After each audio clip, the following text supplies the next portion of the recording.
Whoops, LinkedIn, yeah. All right, we are live.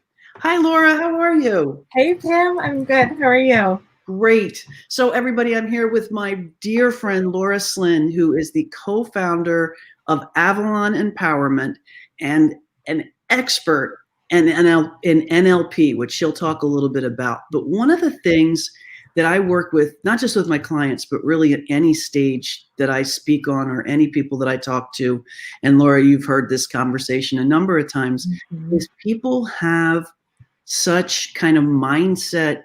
All of us, every single one of us has a money story or a mindset issue around money, both personally and in our businesses or in our work careers. Anywhere. So this really isn't limited just to entrepreneurs that have these blocks. So I brought my friend, the Blockbuster, on to talk to us about some of these. And Laura, thanks so much for joining me. I know folks are going to get a ton of value out of this.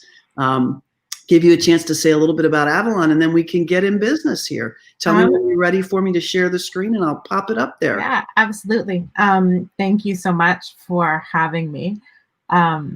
I love you. You totally made finance fun in my world, which is something that nobody else has ever been able to do. And we've had so many conversations. So I love that we have the opportunity to kind of jump in and talk about this. And so we can share screen whenever you're ready. I've got a presentation for us. There we go. And hopefully we'll get to do lots of discussion too, because I think this is just one of these things where we really have so much stuff. Yeah, I'm going to monitor for any comments while we're here live, and then I know I'm going to have a bunch of questions. So, okay, perfect. So I'll launch right in. I have a bunch of slides, and then anywhere, Pam, that you want to stop me and ask any questions or clarify, we can do that too. Okay. So when we talked about what to call this, I was like, what about blockbusters? Blockbusters, I love it.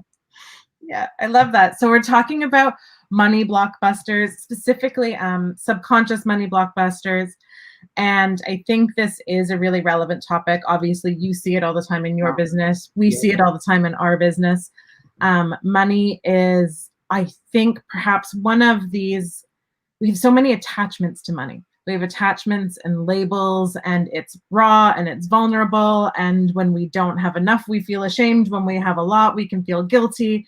There's so much stuff attached to money. So I don't know if there's any other area of life that has as much subconscious stuff attached to it as money does. So I think this is fun because we can bust through some of that today. Yeah, I was going to say that's the whole thing with this is there's some ways to really break through those that so many of us just don't have the tools or the expertise to know. So that's why I love the title on this. It doesn't have to stay that way for you. Right. For me. So let's start just by acknowledging that the world has changed. Oh, and so is my slides. I love this image. I think this is the image that describes 2020. Oh my gosh. Right? We have this like vice, and then there's the egg, and we're all the egg. And whatever is inside is coming out. I love that. You know, like the good, the bad, the ugly, the pressure has been on this year. And I don't know anybody who hasn't been feeling it. I think along with this has come this really interesting thing, the end of JOB, security, right? Like, I think for so many of us that are entrepreneurs, it felt risky at one point in time becoming an entrepreneur, because what about job security, and what about the benefits, and what about vacation time and having that safe and steady paycheck? And I know for me, job security didn't feel very secure. God, probably like 14 years ago, I got fired from a job, and I was the hardest working person in that company, and I was shocked. And they hired me back later and paid me more money, but that's not the point. It really sucked, right? Like it felt like I had security, and I think that this is what a lot of people are sitting with right now. Yeah, really true. So I think all of us, whether we're entrepreneurs or not, at some point in time have dealt with an economic downturn. I know I was laid off once, a business got sold a second time.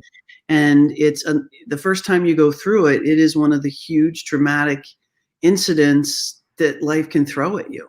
Yeah, absolutely. but the reframe on that I'll share in a bit. But if we look at unemployment rates, the stats I pulled up are 14.7% in the US in April. Canada 13.7, so like we're running the same, yeah. Slightly better. And this is something that I have been thinking about lately, and saw another article posted just this morning. So I slid this slide in at the end. People calling this time right now a she-session, because the life of the working mother has been so disrupted.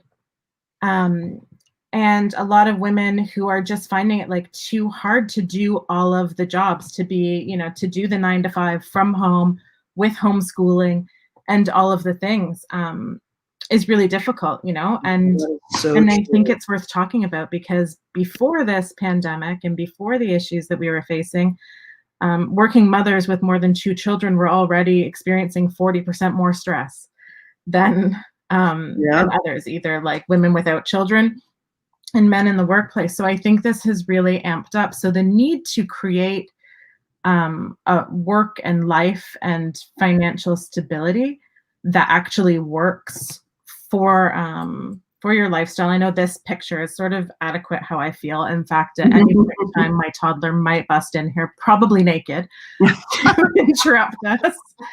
It's entirely possible. And that's just real life now. Yeah, and this is life, right? So I think it's really important to break through all of these blocks, look at the narratives, look at the stories, like, why is it this way? Does it have to be? Anyway, I wanted to throw this in there. Maybe we talk about it a little bit more later. Yeah. But, ultimately, I would say things have not been necessarily easy for me with 2 children. My husband has been really busy. His business has never been busier. He also has his own business. He's a real estate agent. And we do have help and stuff. I've got a caregiver that comes and looks after the boys all day long, and our families are really helpful. And I work hard to figure out what my needs are and try to get those needs met however we have to. And my husband is very involved and engaged with the boys as well. But I'm still feeling this crunch, and I'm looking at friends of mine who are trying to do this while being employed, while trying to show up for different meetings, constantly worried that they're going to lose their job, worried about what they're going to do when back to school starts, and if they're going to send their kids back, and how can they continue doing this at home. So I think that there's a lot here to challenge around beliefs and around, where our priorities go. Yeah, so, great point. She said really true. Yeah. So I would position then that entrepreneurship is absolutely the safest gig in town. I did this once at the beginning of the pandemic with a group, and they were like, "What are you talking about?" Yeah. Things are hard right now, and absolutely it's hard. But the reality is, as an entrepreneur, somebody in control of our own decisions and our own destiny, we can pivot. We can make different choices. If I'm not making money, I can look at what's going on that is the reason why I'm not making money, and I can take responsibility for that. This is also my little dig at my mom, who for years didn't understand that I had a business and just kept telling people I was unemployed. I was like, no, I love the told you so, Mom. That's brilliant. Self-employed, it's not the same thing. No, it's not. That's so true. Same. So I do think the entrepreneurship has the potential to be the safest gig in town. We can all be successful with our own businesses. And if that's the case, then how come so many entrepreneurs are left feeling overworked, undervalued, invisible, confused, and broke? Yeah. Everybody's so dispersed now that you don't even have the communities to kind of share it in and know that you're not alone in these feelings too. Absolutely. These are some of the things that I hear. You can probably validate that you hear these things too. Like, I wasn't making enough money before the world changed. Now what do I do? And now we've got this added. So true. Maybe I should pivot. Maybe I need to change my avatar. Maybe I need to build a new funnel. Maybe I need to rebrand. We would say maybe, but maybe it's none of those things. Maybe it's some other stuff going on. Right? Cool. I'm doing everything right. Why can't I make enough money? Something's blocking me. There we go. I know my work's important, but I keep sabotaging myself, and I can't figure out why. We hear that all the time. I know I have what it takes, but I need to know how. Like, how should be a curse word, I think, in our world. Great point. the how is where people can really get caught up and tripped up for a long time. That would be a curse word. I love that. Yeah. Kelly and I laugh about the how all the time. I'm having a hard time keeping it together right now. The fact that I'm struggling makes me feel like a failure and a fraud. Mm-hmm. My business has taken a hit, frustrated and don't know how to bounce back. And then this is the money one. People won't pay me right now, or they won't pay me enough or pay me more. It feels wrong to charge money at a time like this. Very common.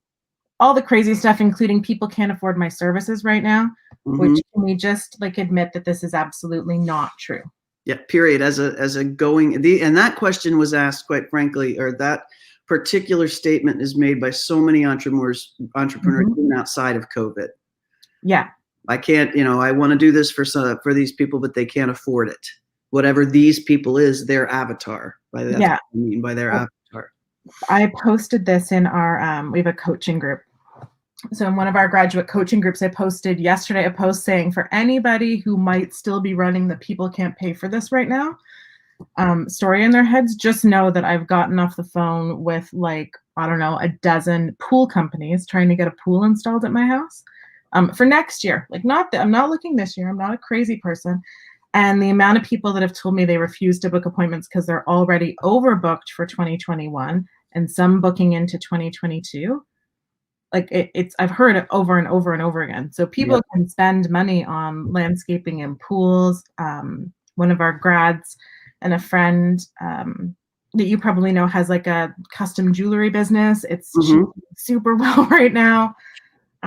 People are spending money. They might not be spending money on the same things, but they're spending money. And that's what I find interesting. And especially right now, while the stimulus is in each of the countries are still, well, ours is kind of taking a little bit of a header right now, but it'll be back. And people do, the way I put it when this first came out is revenue in the economy is not stopping. There's just been a huge earthquake and the waterfall has shifted. And as entrepreneurs, we're flexible enough to move and get under the new waterfall. And that's the key. And to take our friends with us. And I love that. We need to get out of the mindset that there's no money there. It's just going different places now. Absolutely. Yeah, cool. And if it's not coming your way, then what can you do to shift that? Is that about you, or is it because you just have one of those, there are certainly industries that aren't doing well right now, travel being one of them, right? So those are people that really, it is about pivoting. But I think for a lot of us, it's just excuses to mask the stuff that's going on with us subconsciously. So I think you're right. Like if I'm processing people can't afford my services before COVID, now I'm just processing it with righteous indignation as opposed, but it doesn't change the fact that I came with that mindset. If that's one of mine. Yep. Now we have evidence, right? Now there's evidence to say. See, I told you. Right. Yeah. Because, the reality is that there's people doing really well in many industries right now. I remember being worried with my husband at the beginning going, oh my God, what's going to happen to real estate? And he didn't worry.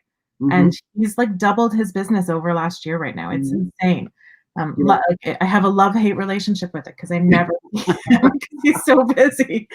But he's doing really well. So it's if it's not true for everybody, then there's something going on that we got to work through. So that's really what this is about. And this isn't about saying like, oh, you're wrong or right for thinking a certain way. It's just being able to identify, wow, like I've actually said that to myself. This is holding me back. Yeah. That's what the voice in my head is saying. So, so there's all of these things, right? I think the worst one of all is I'm exhausted and I don't know how to be successful anymore, and people giving up and wanting to throw in the towel.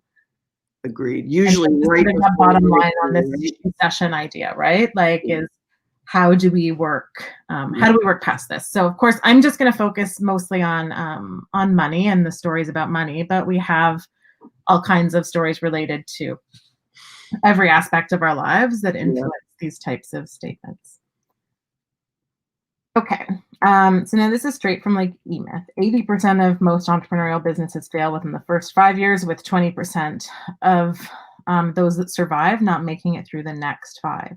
Now, I'm going to say that's not because they lacked passion, knowledge, or heart to do the work. and that it doesn't have to be this way. So I'm just going to quickly blow through a few examples. I'm going to brag about some of our clients, if that's okay. Yes, yes. My favorite thing is to brag about other people. So this is what some of our Avalon people are doing right now. This is a message we got from one grad. Let me see. There we go.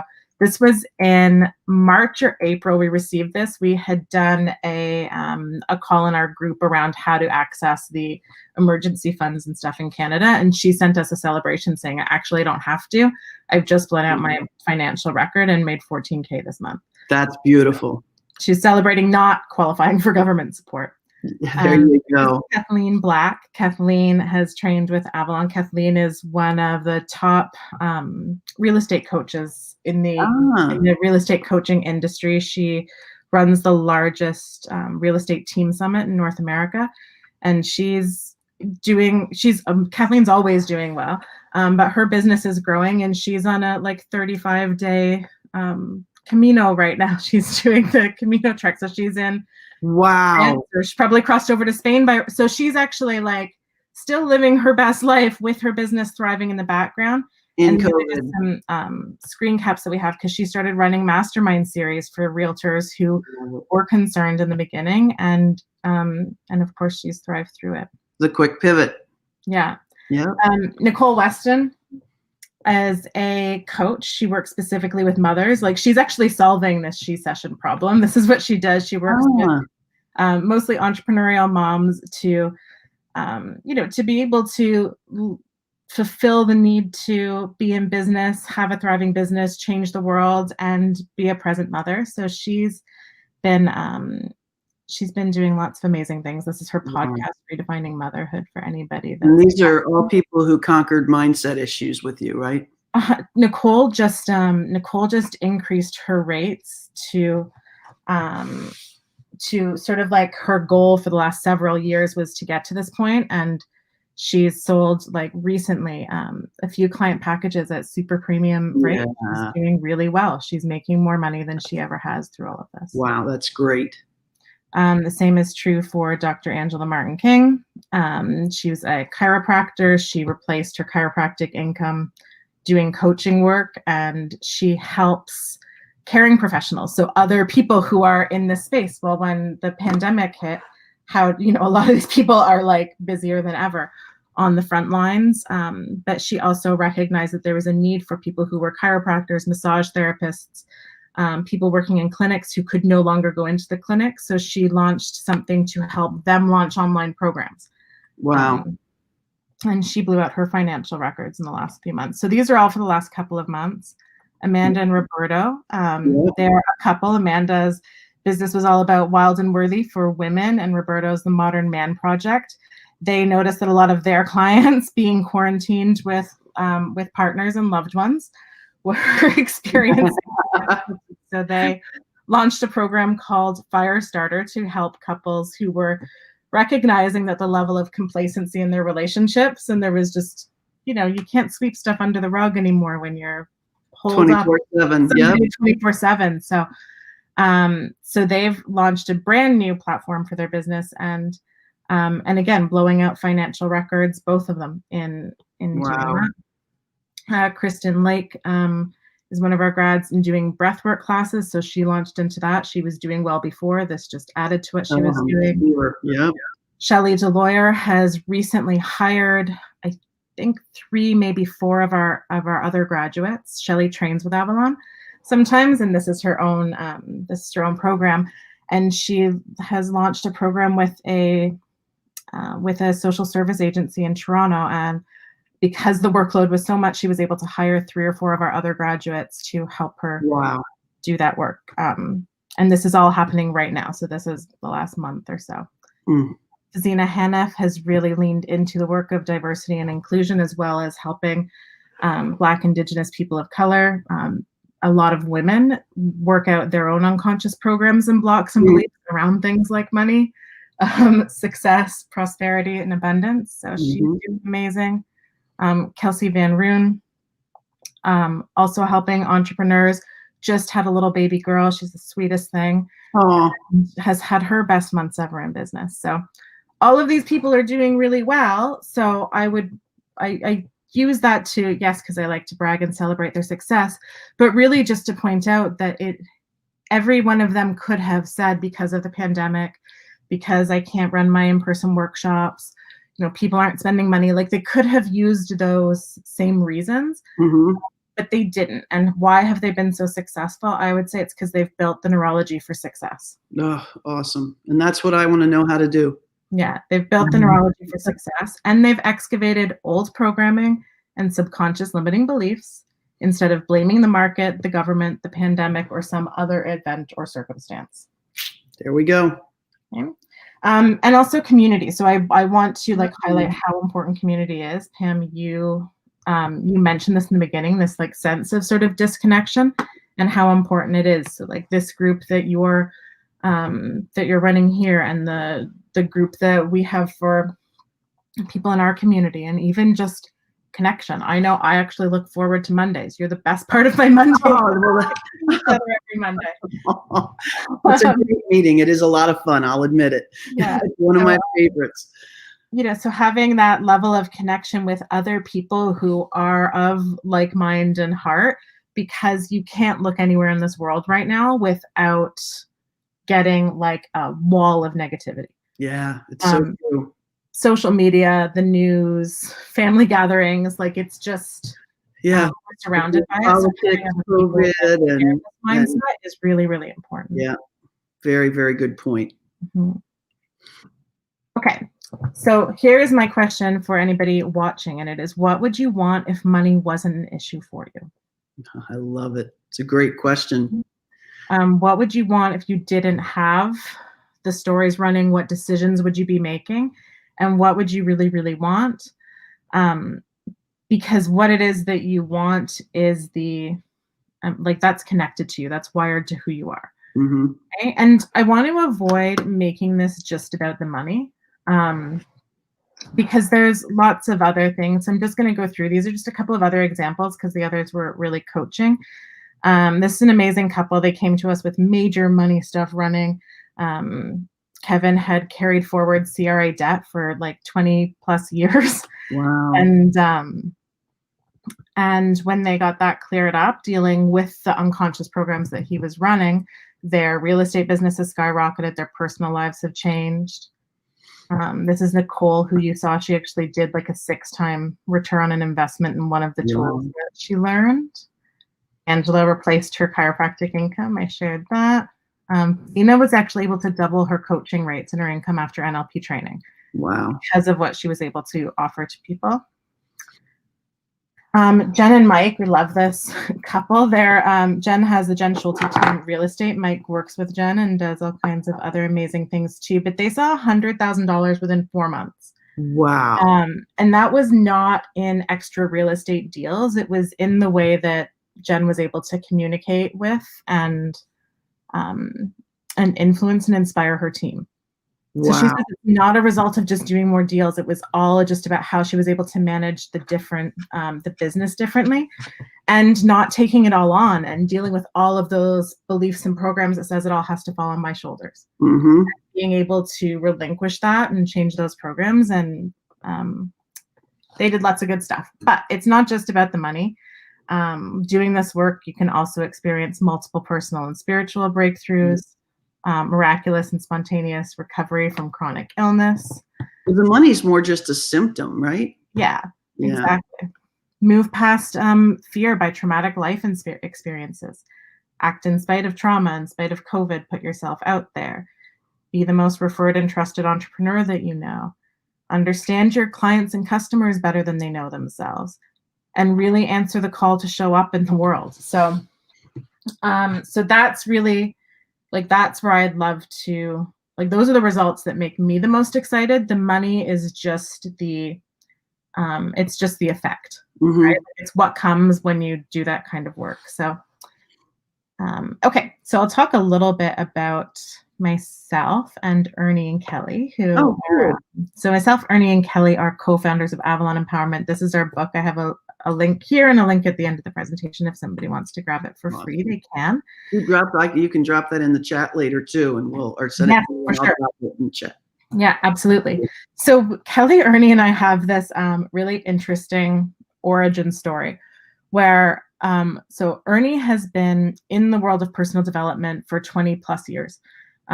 His background was high school English teacher and guidance counselor, but over 20 years, I think 21 years ago now, he started doing some coaching on the side with a modality that he had been practicing in 2009. He started training NLP.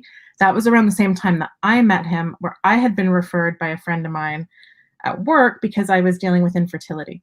And it was a pretty bad case. I'm not going to get into all of the gory details, but basically was told I would never be able to have a baby, had to have a hysterectomy, had to have my ovaries removed. No hope, no chances. And then I met Ernie. The work that I did with him was about 2 sessions long. He said, okay, but this physical manifestation of endometriosis is what I had, could be the result of some subconscious blocks, like maybe you created this or manifested this disease to prevent you from having a baby because you have blocks about that. And I definitely thought he was crazy. Totally thought he was like a weird weirdo, but I was doing anything. So I was like, all right, I'm game. And sure enough, we unpacked some traumatic stuff that I had not dealt with in 15 years. And when we did, my body went into spontaneous healing. I became pregnant. Obviously, talked about my 2 children. I had them and completely healed my body at the same time. Showed up 9 months pregnant to a training saying, you got to teach me how to do this weird stuff. You got to teach me how to do this work. And on my first day of training, met Kelly. I sat down next to Kelly. We trained together. Kelly has a background of social work. So she'd been in social work for, I guess, about 16 or 17 years or maybe 13 years at that time. And she worked at a social service agency that Ernie's wife was the executive director of. So she had heard that Ernie was doing this other work. She went and experienced it, said, whoa, this has changed my life. I want to be able to offer people this kind of help too. In 2015, Ernie and I started training together. In 2016, we branded as Avalon Empowerment. And in 2019, after working very closely with us, Kelly became a formal partner in the business. And now we sort of, I got to say, this is a powerhouse. Merge all of this together. A powerhouse team for sure. Yeah. Well, so there's lots of synchronicity and lots of love, and that's kind of us. So we're super passionate about helping people change their lives, have rewarding, fulfilling careers, and use neuro-linguistic programming or NLP to be able to do that. I'm going to talk for maybe 2 minutes about what NLP is for people. Oh, cool. Good. Because it's a mouthful. NLP stands for neuro-linguistic programming. It's a terrible name. I wouldn't have named it that. It wasn't up to me. NLP was created in the 70s by Richard Bandler and John Grinder. It was developed to model and install excellence. So on the basis that you could look at somebody else's excellent behavior and install that in yourself if you can understand it. So it's really a set of tools and techniques that help you understand that. It's used in business, politics, sales, public speaking, personal development, education, therapy, and coaching. It's been described as having a user's manual for your brain. I love it. This is my favorite analogy. It's like having all of these new apps that you want, but trying to install them on one of these or this. We know that's impossible. You can look at this analogy and say, well, that's impossible. That could never happen. But the reality is that that's the relationship that most people have with their brains. Yep. Right? We're out there consciously saying all the things that we want to do and create, but unconsciously don't have the right system software to run those programs. Get it all aligned. Yep. And that's the clearest explanation I have ever heard of NLP. Oh, cool. Yeah. That's good. Yes, I've used to hate, in my early days, trying to explain what it was. What it is. Yeah. No, that's really clear. What I love most about NLP is that it evens out the playing field. So this means that regardless of the family that you were born into, race, gender, ethnicity, circumstance, that we all have the ability to achieve at the highest level that we want to. We just need to work out what is going on with us as individuals and clear up the programs that aren't supporting that success. Sounds so easy in theory, doesn't it? Yes, and it's, and nothing is simple, but I've been doing this for 8 years now, and I often hear people say like, "Oh, I'm so like Laura, you're so confident." I'm like, when I started, I had like the self-esteem of a earthworm. I really thought I would probably suck as a coach, that I couldn't be successful, that I couldn't do well. I had made really good money in my advertising career. I was like, there's no way I'll be able to make that same kind of money doing like awesome work that I love, Uh-huh. and have busted through all of those barriers. So, it hasn't been easy, but also a lot easier than I think we sometimes. There are tools is the question. It's just a matter of not having had access to them. Yeah. Yeah. All of these people use NLP, and I'm definitely not weighing in on whether they're good, bad. Yeah. Gotcha. Or otherwise, I'm just pointing out that it's widely used. And all of these awesome people also use it. This is a group call that we hosted with our community. So Nice. these are the people that really make me excited, because these are all people who are doing awesome things in the world using these tools. Fantastic. Are they Jedi mind tricks? Absolutely. Yes, they are. Absolutely. But we say use the Force for good. Love that. So, okay, so now let's get into this idea of success and money and all of the things that come with it. One of the things that we see a lot of is people who have a really big why. And, if you've seen Simon Sinek's Start With Why talk, his TED Talk, or read his Start With Why book, Mm-hmm. the importance of knowing your why, right? Like, why is what people connect to. It's why we're here.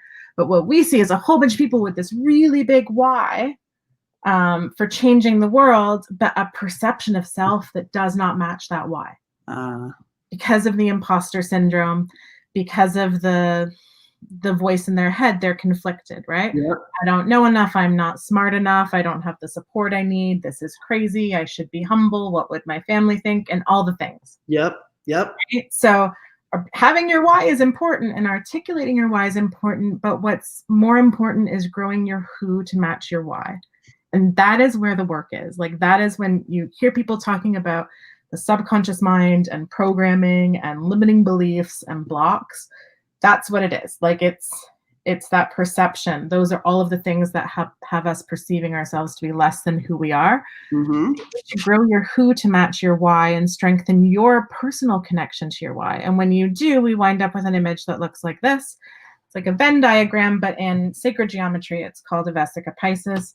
And this is the place where these two circles overlap. Like, this is the place of connection, inspiration, co-creation, creativity, abundance, synchronicity, results, ideas, opportunities. They all come from this space. So that is where the work lies. Okay?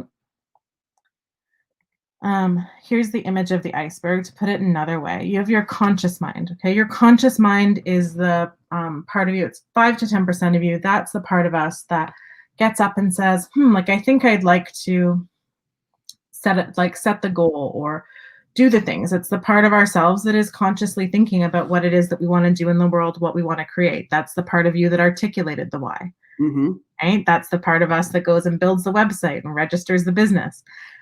We do that because our consciousness is here, and this is what we want to create.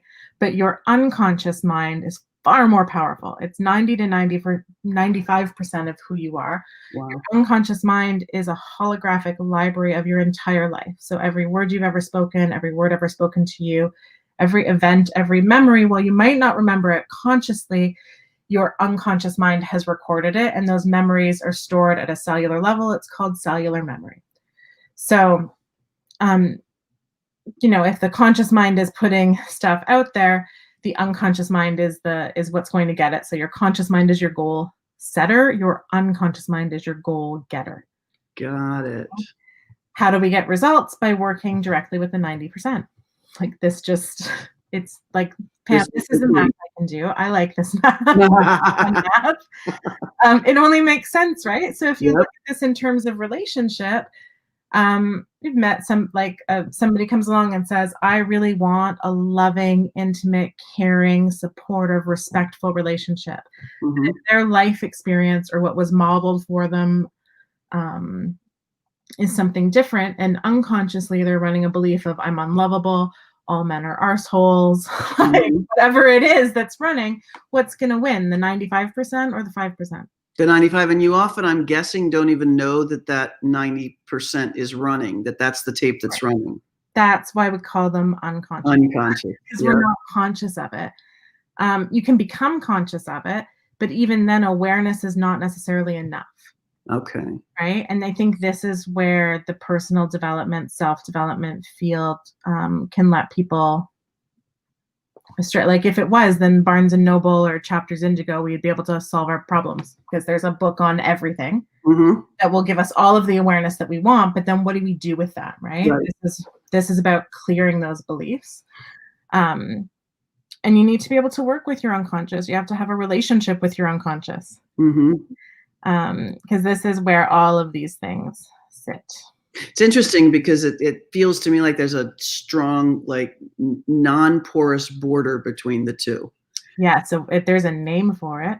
It's called the critical faculty.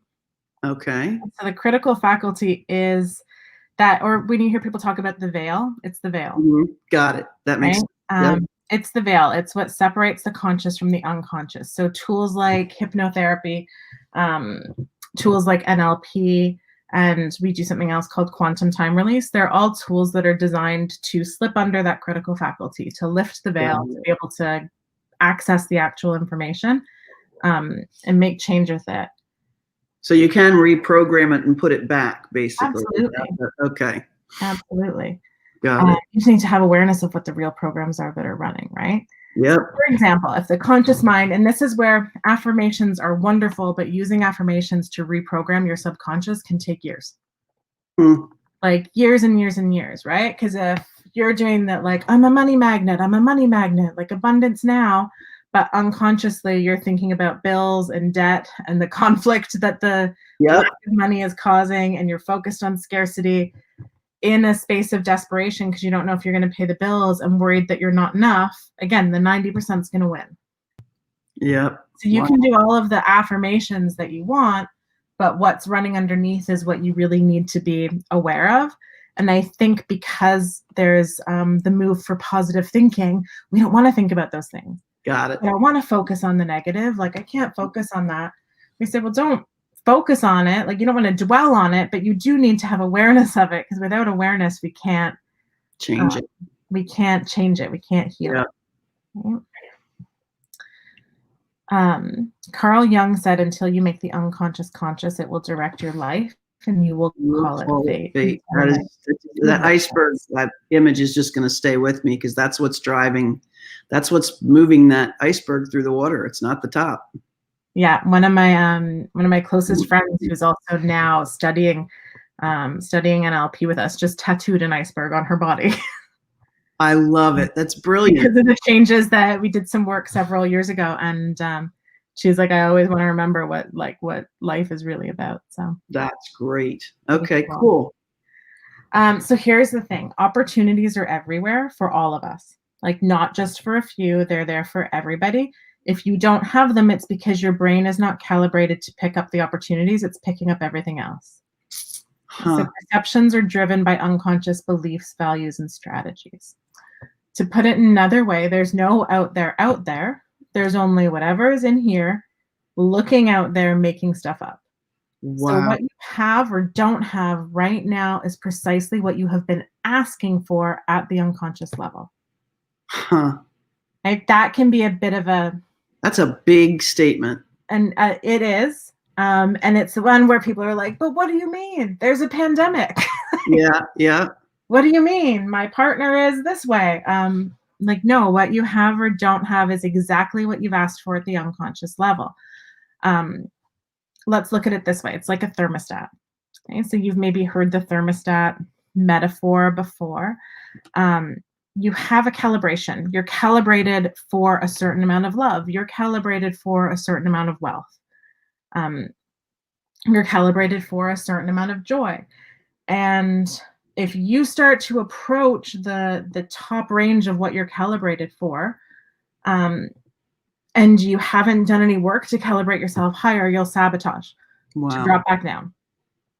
Right? Does that make sense? Yeah, it makes complete sense. I'm just thinking about my own life, and Yeah. particularly around eating habits and fitness. Mm-hmm. I mean, just spot on. This is talking Mm-hmm. to me. Yep. Yeah.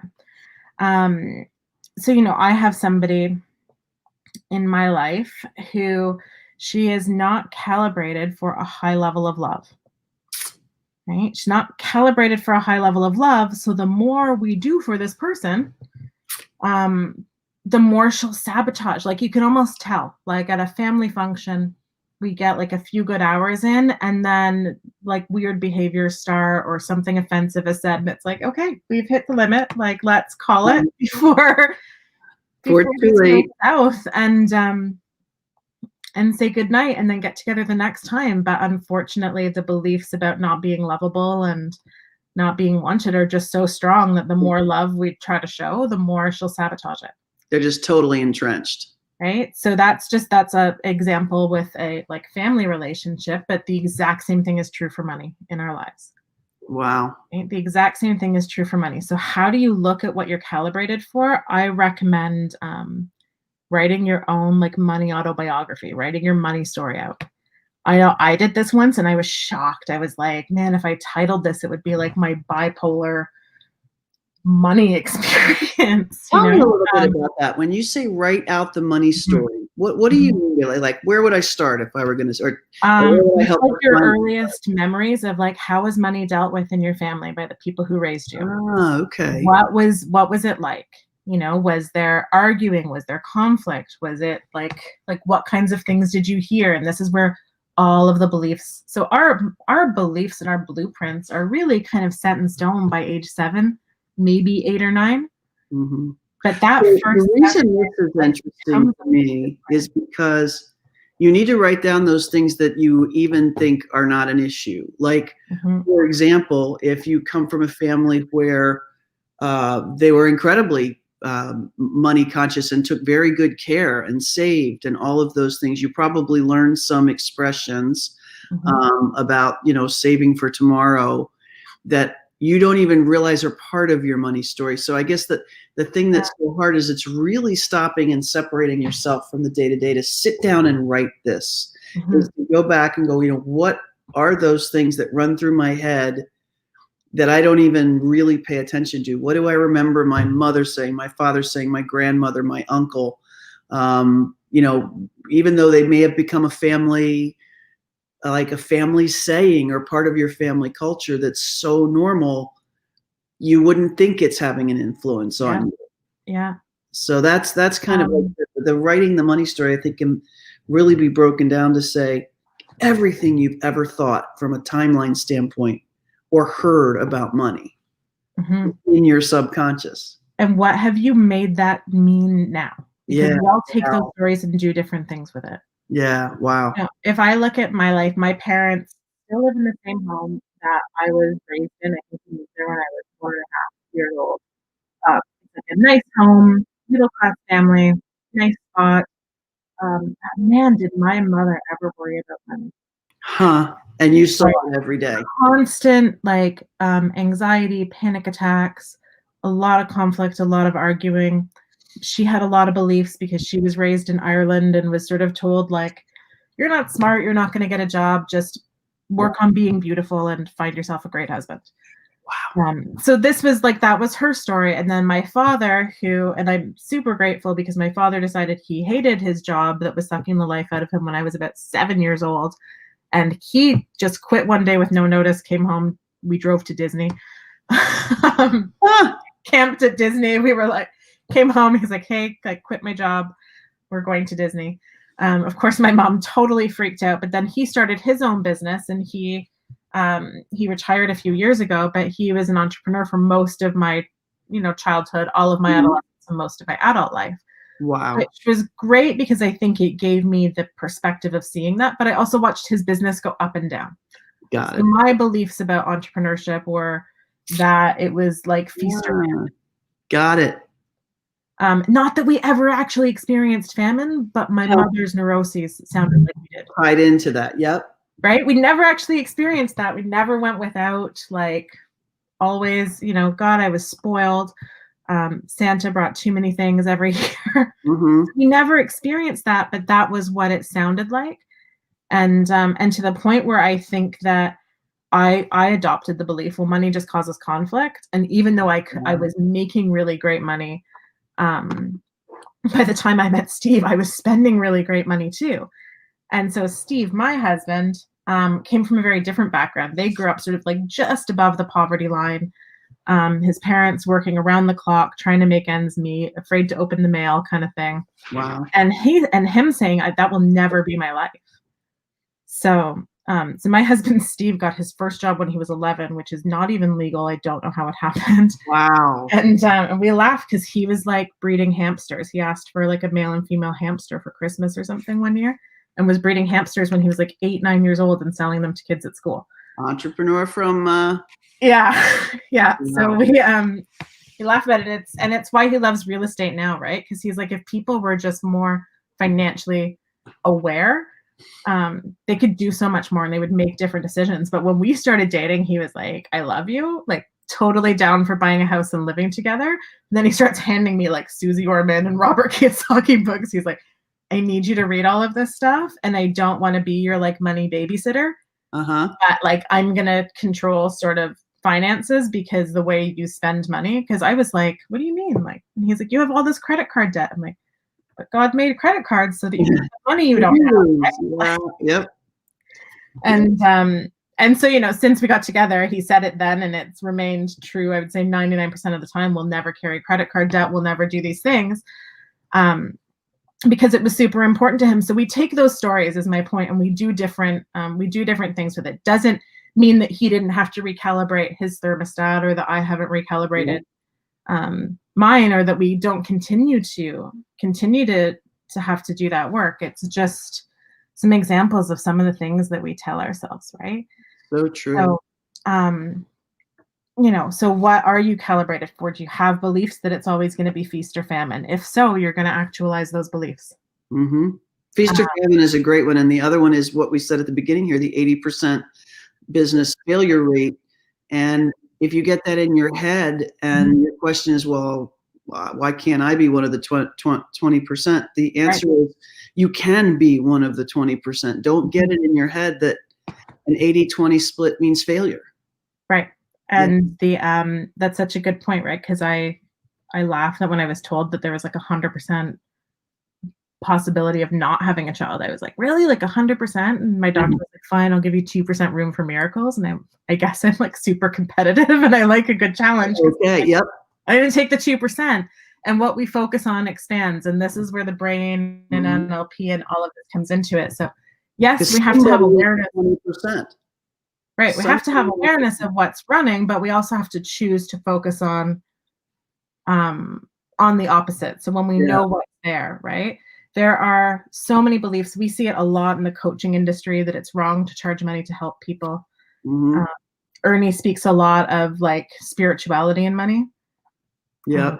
It's you can't be spiritual and make a lot of money too. Well, not true for Deepak and Oprah and Wayne and and most of the well-known spiritual community, but it's something we tell ourselves. I know I was raised Catholic and would hear myself saying things like, that's an ungodly amount of money. Okay. See, that's how subtle, right? You know, so it's like, wow, did I just call money ungodly? And then what does that mean? Yeah. And then for others, sometimes and this is when, you know, Pam, you made a good point about talking about it being unconscious. We don't actually know. If we knew, it wouldn't be a problem. Yeah, good point. So it's just things like, you know, like let's say there is a story and there's a kid that is raised by two parents who fight all the time about money, because there's a lot of money concerns. So one parent goes out and is working all the time. The relationship, you know, starts to fall apart. Partner B cheats, leaves, starts a new life with another person and family. And, you know, the client we're talking about is sort of left feeling alone and abandoned. All of a sudden, money equals abandonment. What do you think that person is going to do every time money comes into their life? Got it. Sabotage it. Yep. Because it means abandonment. Push it away because it's abandonment. Like it's fear for some people. Like money is death. Like There's so many different attachments to it. Wow.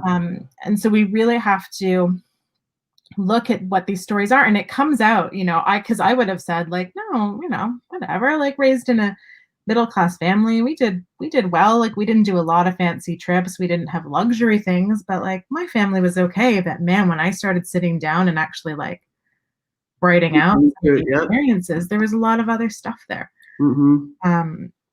So I think that is super important. And I also want to put one other thing out there, and that is that our relationship with money is an indicator of our relationship with power. Talk to me about that. So this is on the basis that how we do anything is how we do everything. But because like money is neither good nor bad. Money is an energy. It's just like a tool.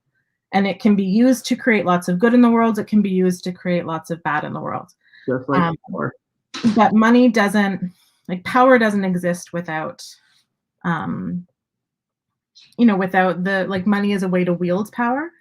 So let's say I have a victim story around money. I probably have a victim story around power in other parts of my life too. Okay. If I treat money with respect and responsibility, I probably treat my power with respect and responsibility. If I take it too seriously, I probably take myself too seriously. If I'm flighty about it, I'm probably flighty with the other decisions that I make in my life. So again, it's just a symptom, not. Yeah, and it's. Speaking of toddlers, I have to let my dog in, but keep talking. Yeah, of course, and it's going to be really difficult to feel successful when you're running all of the victim stories. Yeah. Yep. That's going to get in the way. So when you look at your relationship with money, look at it in terms of your relationship to power. And if you're resisting power, if you're resisting power, you're going to be resisting money. And it's not just looking at your relationship with money for yourself. If you want to know your relationship with money, look at how you view other people with money. Huh. Great point. Right? Like what's your perception of other people?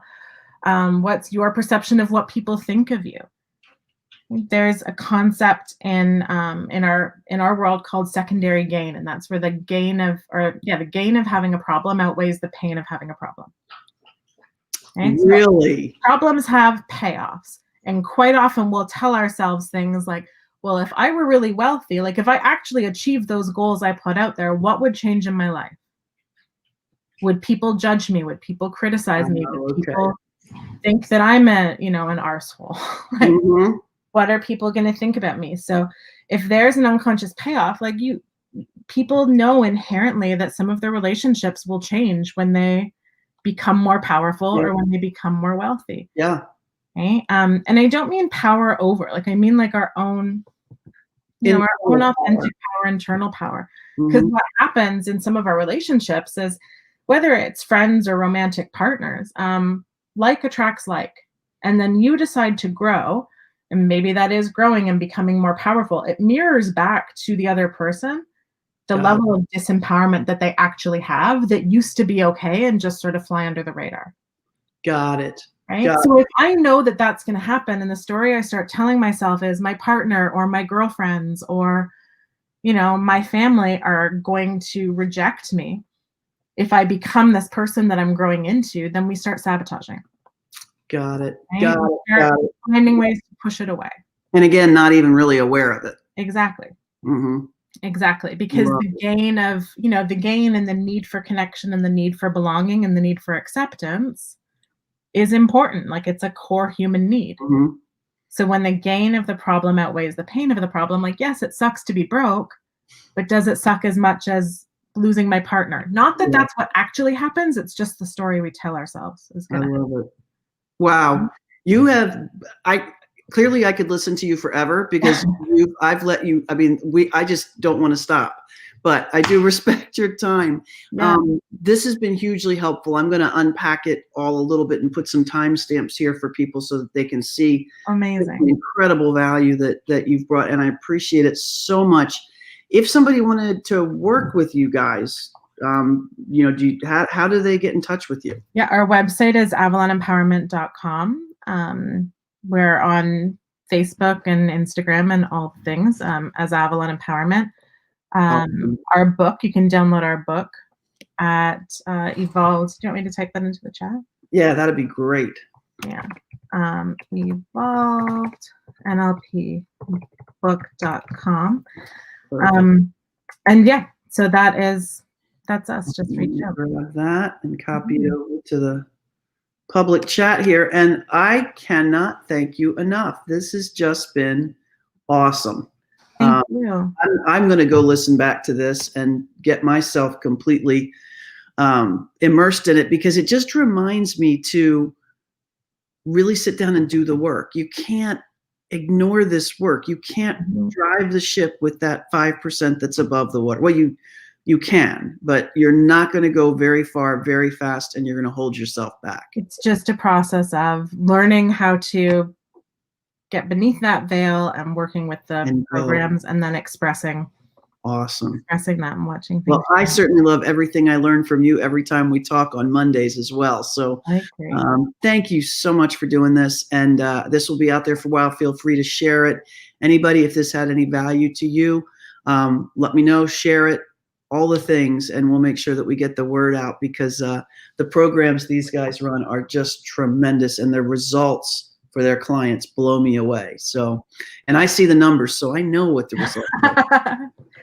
Yeah. So thank you again so much. Give my love to Kelly and Ernie as well. Will do. Thanks so much, Ben. Take care. Thank you. Bye-bye now.